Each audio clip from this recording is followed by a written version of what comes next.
Hello everyone, this is going to be a short video on introducing basic logic for digital logic and computer systems. These gates and these fundamental concepts will be the foundation building forward into the class, so it's important you understand and know all of these principles now. So I'll go ahead and share my screen and we can get started.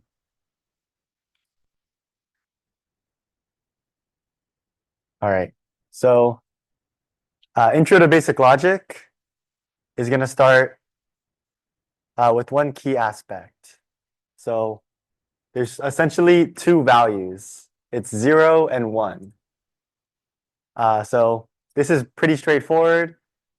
It's binary, which means there's only two possibilities. And we start at 0 to indicate false, and we work up to 1 to indicate true.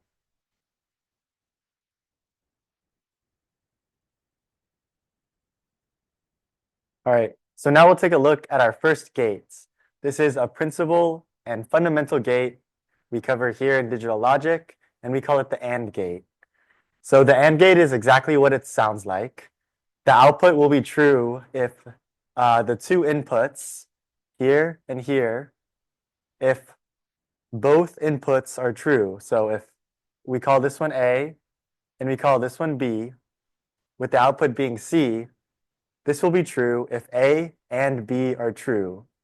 So if you look on the left side, this is what we call the schematic of an AND gate. So it's this half circle followed by this little square, like a flat input side and a rounded output side. So on the right, this is what we like to call a truth table. So the truth table basically describes the function of the circuit, and as we manipulate the inputs, how that'll change the outputs.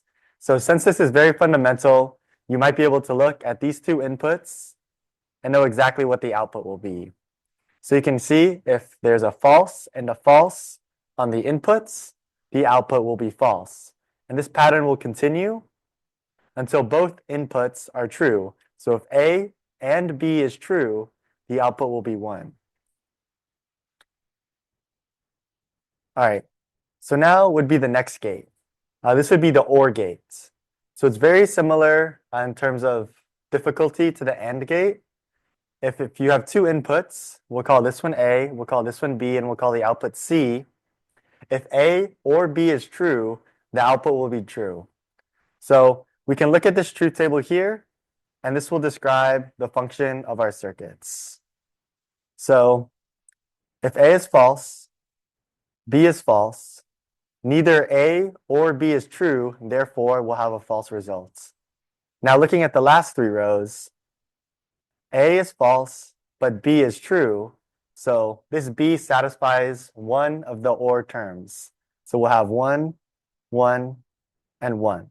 So you'll notice even when both are true, you'll still have a true output because only one needs to be true to satisfy our condition. So moving on is the simplest gate in digital logic. It's the NOT gate or the inverter, or sometimes called the level shifter.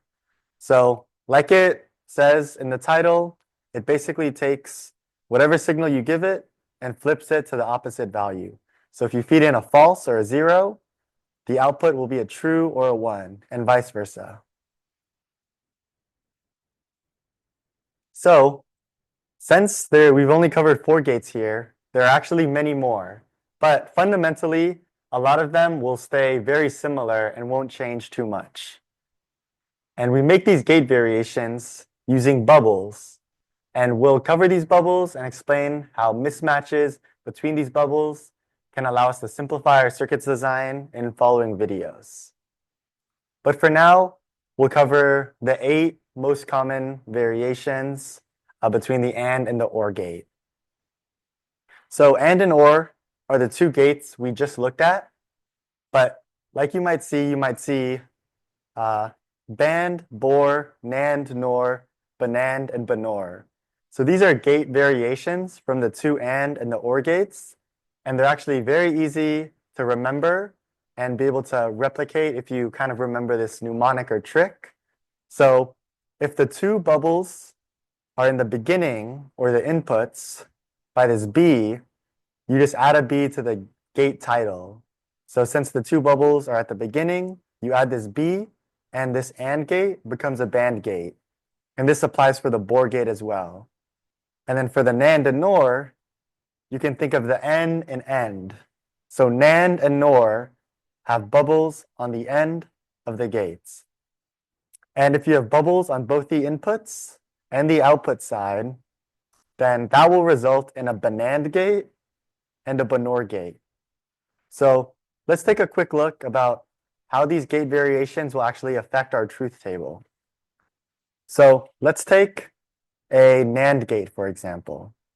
A NAND gate will have a bubble on the output, which, assuming we have all active high signals, it'll result in a negation.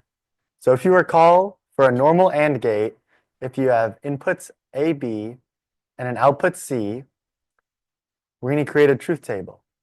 So like whenever you create a truth table, we're going to start at 0, 0, and we're going to count up in binary. So 0, 0, 0, 1, 1, 0, and 1, 1. So if this is for the AND gate, remember, the output will only be true if both inputs are true. That's our condition. So this is going to be the truth table. So now if we look at the NAND gate right here, we have A, B, and this will actually be C naught, or the inverse of C. And this is caused by this bubble, but it's not the bubble itself that will cause the negation, and we'll do a deeper dive in that into our next lectures. So now that we have C naught, we actually have to add another column to our truth table.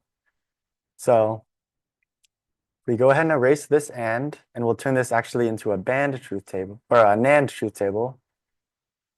We'll add C naught, and when you have C and you have C naught, which is a negation, it's like kind of feeding it through a NOT gate, so we'll basically flip these zeros to ones and this 1 to a 0.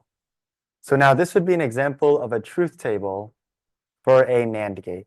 So you'll result in true conditions if you feed 0, 0, 0, 1, 1, 0, or 1, 1 into the inputs.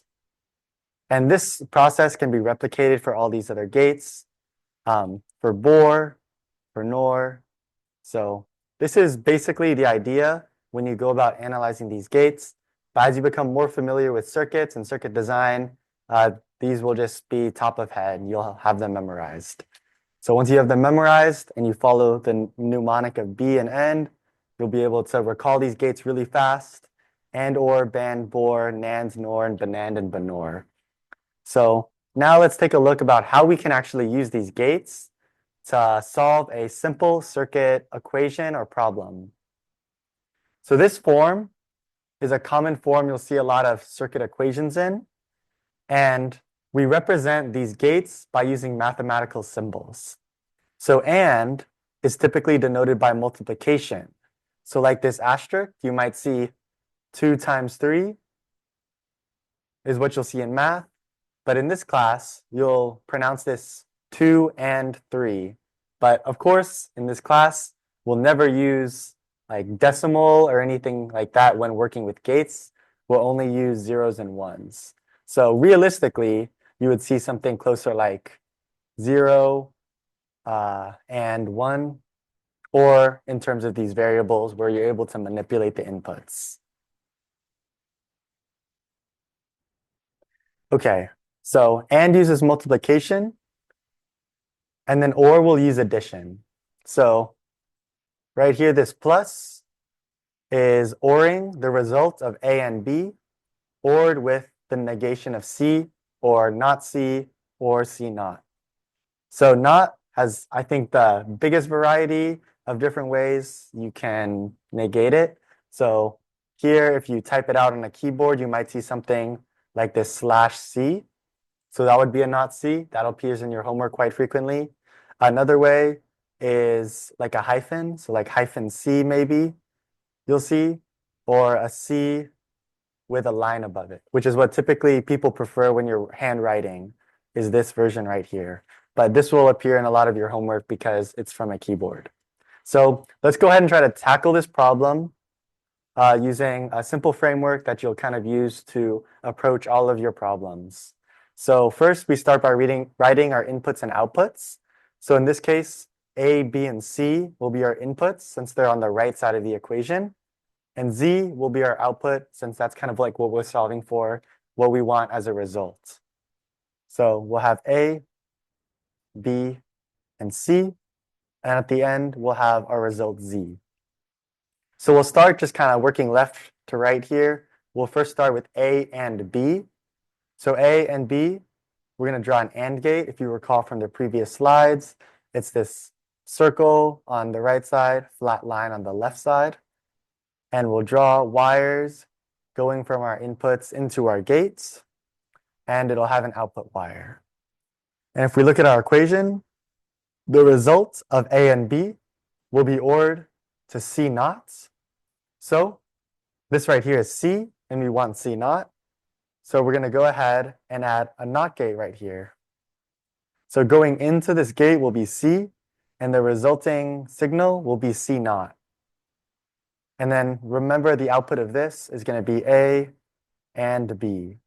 So just like multiplication, you can use like parentheses to indicate ANDing.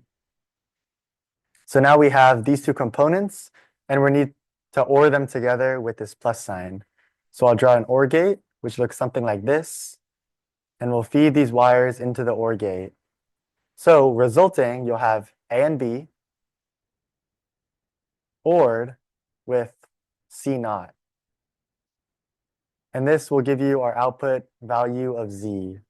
So that's very simple example. And as we get into mixed logic, you'll see certain tricks to adding bubbles, utilizing some of our gate variations, like this band gate, for example. And this will allow us to simplify the number of gates. And then when you're actually working with hardware, you can use this to simplify the number of chips you have to deal with.